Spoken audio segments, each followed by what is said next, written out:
buenas noches, bienvenidos al programa Voces de la Tierra, el noticiero que da voz a quienes custodian las raíces de nuestra historia, los pueblos indígenas y los tribales.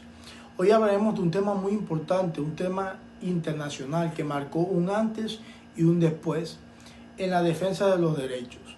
Les hablo del convenio 169 de la OIT, aprobado en 1989 y ratificado en Colombia en 1991 mediante la Ley 21. Este convenio reconoce que los pueblos indígenas tienen cultura, lengua, tradiciones y territorios propios que deben ser respetados y que no pueden ser ignorados frente al desarrollo económico.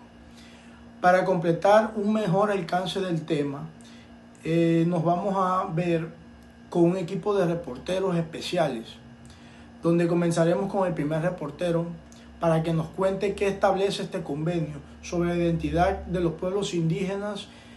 Así que vamos allá. Gracias, Julio. El primer punto del convenio 169 es vital. Reconoce que los pueblos indígenas tienen identidad propia y que esa identidad debe protegerse. Esto significa que no se les puede tratar como minorías que deben integrarse obligatoriamente a la cultura dominante.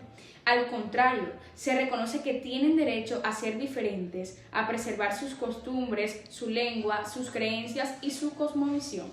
En Colombia, este principio se refleja en el artículo 7 de la Constitución Política, que protege la diversidad cultural y étnica. El convenio obliga a los estados a diseñar políticas que fortalezcan la cultura indígena en lugar de debilitarla. Un ejemplo cercano, la lengua guayunaiki, hablada por el pueblo guayú en La Guajira. Sin apoyo, esta estaría en riesgo frente al avance del español. El convenio 169 respalda el derecho de los guayús a que su lengua se enseñe en las escuelas y se use en las instituciones. El reto es enorme porque en América Latina muchas lenguas indígenas desaparecen cada década. Es allí donde se siembra, se celebra, se entierra a los ancestros y se transmiten las tradiciones. Por eso, Sabi, cuéntanos sobre el derecho a las tierras y territorios.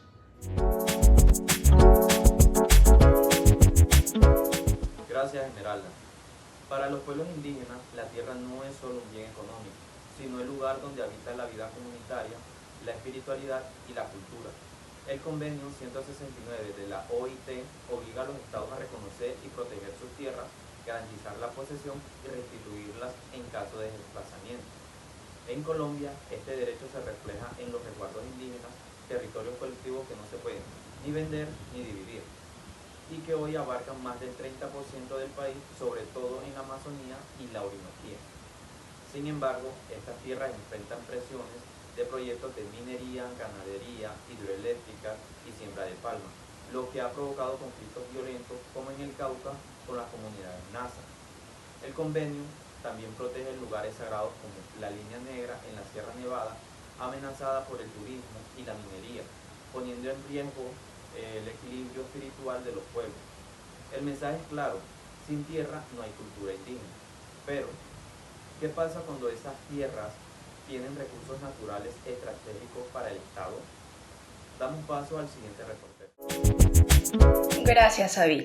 Este es uno de los temas más conflictivos. El convenio reconoce que los pueblos indígenas tienen derecho a participar en la administración, uso y conservación de los recursos naturales que se encuentren en sus territorios. El Estado mantiene la soberanía sobre esos recursos, pero no puede explotarlos sin consultar previamente a las comunidades, y si lo hace, debe garantizar beneficios y compensaciones justas. En Colombia hemos visto muchos casos donde este derecho se ha vulnerado. Un ejemplo es la explotación minera en el Cerrejón en La Guajira, que ha generado desplazamiento de comunidades indígenas y afectaciones ambientales graves. Las comunidades guayú han reclamado que nunca fueron consultadas de manera adecuada. El convenio exige no solo consultas, sino también participación en los beneficios. Es decir, que las comunidades no solo sufran el impacto, sino que reciban compensaciones que fortalezcan su bienestar. Además, los recursos naturales no se reducen al oro o al petróleo, también incluyen el agua, los bosques y la biodiversidad. Para los pueblos amazónicos, por ejemplo, la selva es fuente de alimentos, medicinas y espiritualidad. Pero aquí surge la herramienta clave para proteger esos derechos: la consulta previa, libre e informada. Andrés Solano, explícanos cómo funciona. La consulta previa es el mecanismo más importante que trae el convenio 169 de la OIT. Consiste en que antes de aprobar cualquier medida que afecte a los pueblos indígenas, el Estado debe consultarlas directamente y se deben cumplir 3 principios básicos, que debe ser libre, sin presiones ni manipulación, previa, antes de tomar cualquier decisión, no después, informada, con la información clara y comprensible, en la lengua de la comunidad. La consulta no debe entenderse como un simple trámite, debe ser un proceso de diálogo intercultural en donde el Estado y la comunidad busquen acuerdos y cuando el impacto es muy grave se exige el consentimiento previo de la comunidad. El reto es que muchas veces la consulta se hace de manera formalista, sin garantizar la verdadera participación. Esto ha generado protestas y bloqueos en todo el país. Y aquí es donde entra otro aspecto importante, la consulta se hace con las autoridades legítimas de cada pueblo. Y eso nos lleva a la siguiente pregunta. Carol, ¿qué dice el convenio sobre las instituciones propias y el derecho consuetudinario? Pero más allá de la justicia, también hablamos de condiciones de vida digna y ahí es donde entra el derecho al trabajo. Carol, cuéntanos un poco más. Gracias, Andrés. El convenio 169 de la OIT protege a los pueblos indígenas frente a la explotación y discriminación laboral. Establece que deben recibir el mismo salario y beneficios que cualquier otro trabajador, sin importar su origen. También exige que se respeten sus formas tradicionales de subsistencia, como la agricultura, la pesca, la artesanía, que son parte de la cultura y economía. En Colombia, esto implica que los indígenas que trabajan en el sector agrícola, por ejemplo, en las fincas cafeteras, deben recibir las mismas garantías que otros trabajadores y que sus oficios tradicionales deben ser apoyados con programas de fortalecimiento. Además, el convenio pide que los estados desarrollen programas de capacitación que respeten la cultura indígena. No se trata de imponerles profesiones, sino de ayudarlos a combinar sus saberes con conocimiento moderno. Pero, para que los pueblos tengan un futuro digno, la clave está en la educación. Elian Griego, ¿qué nos dice el convenio sobre este derecho? Gracias, Carol. En cuanto a la educación y la cultura, el convenio 169 es muy claro en este tema. Los pueblos indígenas deben ser bilingües e interculturales. Esto significa que los pueblos deben aprender el castellano, pero también deben aprender su propia lengua. Y el contenido educativo debe reflejar la historia, valores y cosmovisión de estos pueblos. En Colombia esto se materializa a través de la interculturalidad, con profesores de las mismas comunidades que enseñen sus saberes académicos, pero que también enseñen los conocimientos y saberes ancestrales de estas comunidades. Un ejemplo de esto pueden ser las comunidades o pueblos de la Amazonía, que ellos a través de la interculturalidad enseñan las matemáticas basándose en la pesca y en la caza. Lo que busca principalmente el convenio 169 es que las comunidades indígenas participen en la creación de programas académicos para así poder lograr una educación que sea verdaderamente intercultural. Muchas gracias, lo dejo con mi compañero Darío que les va a seguir explicando. Así es. Elian, saludo Julio desde el estudio. En la localidad de Kennedy, mientras ustedes dormían, se consolidaban nuevas acciones en torno a la salud intercultural.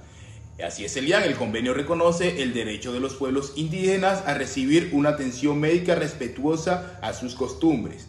Esto implica que la medicina occidental no se interponga de manera uniforme, sino que dialogue con la sabiduría ancestral. En comunidades amazónicas, por ejemplo, médicos y sabedores trabajan juntos combinando tratamientos modernos con plantas medicinales y rituales espirituales. Así, la salud intercultural se convierte en un puente entre la ciencia y la tradición, fortaleciendo la confianza y mejorando los resultados en las comunidades. Los dejo con la señorita Torres. Señorita Torres, ¿qué nos dice usted? Gracias, Darío. El convenio 169 obliga a los estados a crear políticas públicas que sean concretas, que sean garantistas, que todos estos derechos como son la tierra, la salud, la educación, el trabajo, la cultura y la participación sean respetados. Además señala que los pueblos indígenas deben de ser protagonistas en la elaboración de estas políticas, no simples receptores. Otro aspecto importante es la cooperación internacional. La OIT y otros organismos ayudan a supervisar que los estados cumplan con sus compromisos. En Colombia, este convenio hace parte del bloque de constitucionalidad, lo que significa que las normas tienen rango constitucional y son de aplicación obligatoria por los jueces y autoridades. Esto ha permitido que comunidades indígenas acudan a la Corte Constitucional para defender sus derechos cuando el Estado lo ha vulnerado. Gracias, Yailet. El Convenio 169 de la OIT reconoce la existencia de instituciones propias de los pueblos indígenas como sus cabildos, consejos y autoridades tradicionales. Eso significa que los estados no deben imponerle las estructuras ajenas, sino fortalecer las que ellos mismos han construido a lo largo de los siglos. Además, el convenio protege el derecho consuetudinario, es decir, el conjunto de normas prácticas y jurídicas que rigen la vida interna de las comunidades. En Colombia, este reconocimiento se recoge en el artículo 246 de la Constitución, que permite la jurisdicción especial indígena. Esto significa que los pueblos pueden aplicar justicia dentro de sus territorios según sus usos y costumbres, siempre que se respeten los derechos fundamentales. Un ejemplo es cuando un cabildo indígena resuelve algún conflicto familiar aplicando sus normas tradicionales en lugar de acudir a un juez ordinario. Esto no solo es legal, sino que también es un derecho protegido. Sin embargo, el reto es la coordinación entre la justicia ordinaria y la indígena.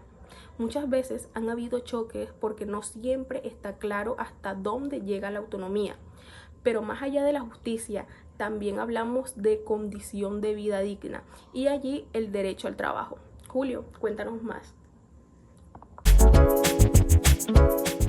Hoy hemos recogido los principales temas del Convenio 169 de la OIT y hemos visto cómo protege la cultura, el territorio y los derechos fundamentales de los pueblos indígenas. Y hemos comprobado que su cumplimiento no es opcional. Es un deber del Estado y un compromiso con la diversidad y la justicia. Esto fue Voces de la Tierra. Muchas gracias. Nos vemos en la próxima emisión.